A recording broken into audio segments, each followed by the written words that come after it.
Money. Our first of 5 example videos is on budgeting. For our last theme we covered having a team. It is the best way for us to live up to many of the themes of the series, from adding new knowledge, skills, and behaviors, more context, more power, and mastery. Teams are invaluable.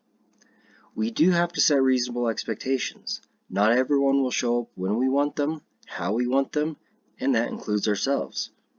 We each play different roles, all of which are necessary from big to small, risk-taking to normalizing, behind the scenes or in the public. Past and current successes in equity always have a team as part of the equation. Now, we turn to some examples of equity in different aspects of local government. Before we get ahead of ourselves, let's ask ourselves, what is a budget? Some of you may already know, but not every local government professional is well versed in budgeting and finance, so we'll take a moment. A budget is an organizational tool.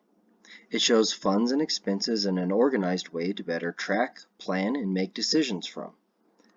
A budget is also a legal document. Not all, but some of the local government's funds will have legal requirements that the budget has to demonstrate is being followed, along with rules about transferring money from one fund to another. There are multiple financial documents for an organization, each with their own purpose. For example, a cash flow statement ensures there is enough money on hand at the present. Capital budgets focus on projects that take multiple years to fund as opposed to services that can be funded in full each year. The budget? It is an educated guess. When we make a budget, we do not expect it to be accurate to the nearest penny for each line item. It is our best approximation with the information that we have. It is a guideline that can and will be wrong when new opportunities and challenges arrive. Why the budget? It's because money does matter in our work. All our services require money, needs to be budgeted. From salaries to supplies to technology to facility costs and more, it's money. If we're dissatisfied, if we're discontent with the status quo, there is a budget component to it whether we think something is funded too little, too much, or not funded efficiently enough.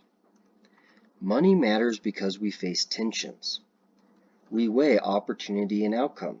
What can we fund with little to no resistance versus what through our research and experience shows will have the greatest impact? There is the push to fund symbolic efforts, equity or otherwise, big events, marketing, public-facing projects, and the pull for what has substance, whether everyone or anyone sees it on the day-to-day. Breadth and depth. To what degree do we spread funding across several key departments, and how much do we go for depth, try to make the best of a particular department, program, or project?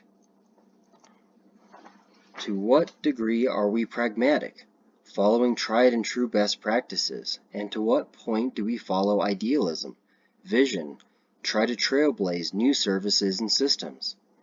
These are real questions, real tensions all communities face, and someone is going to make a decision. May as well see how much we, and the people with us, can be a part of it.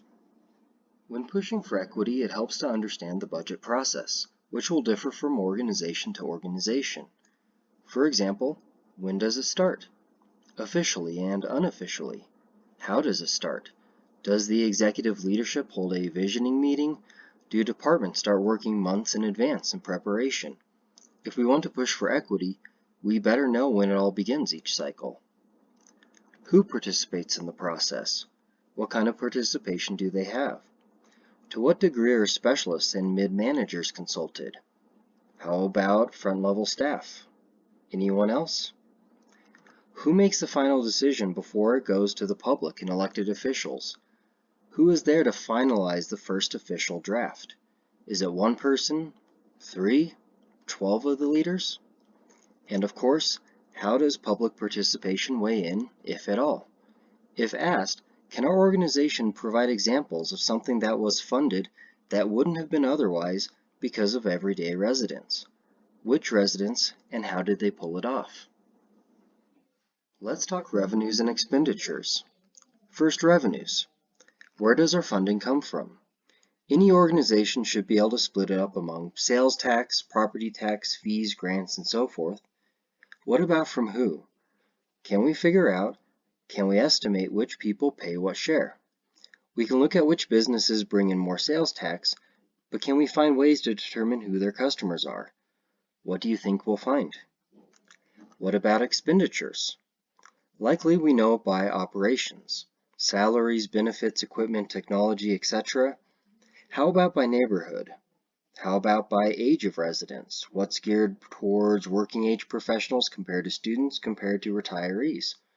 Once again, might not be the easiest information to gather, and it is possible.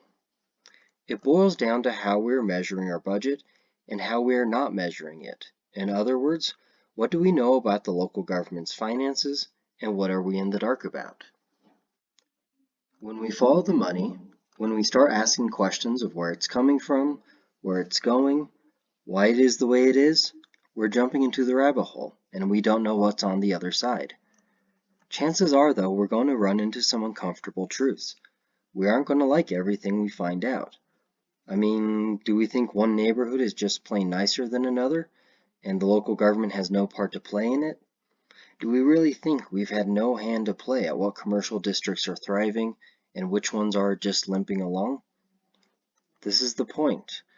This is what we want to find out, and if we don't like the answers we find, then that's when we know to change things. What can we do? What can we do right now before picking apart the budget and expenditures, revenues, the process, so on and so forth? First, we demystify it. Sure, it takes a certain level of financial knowledge and skill to be able to read a municipal budget, and it's not rocket science either. We can learn it ourselves pretty easily, and we can find ways to make it more accessible, more understandable for others too. As I said, the budget is just an organizational tool to split up how we look at money to help make management decisions and adhere to legal requirements. And it's just educated guessing. We can wrap our heads around that, right? And once we do that, once others can do that too, then we can go deeper.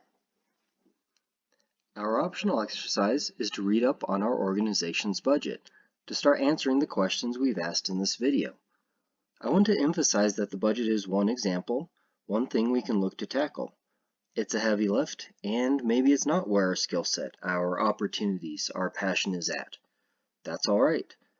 This should start to make it clear that there are many ways in which to push for equity in our organizations, and the budget is one such opportunity. Up next, our second example, planning.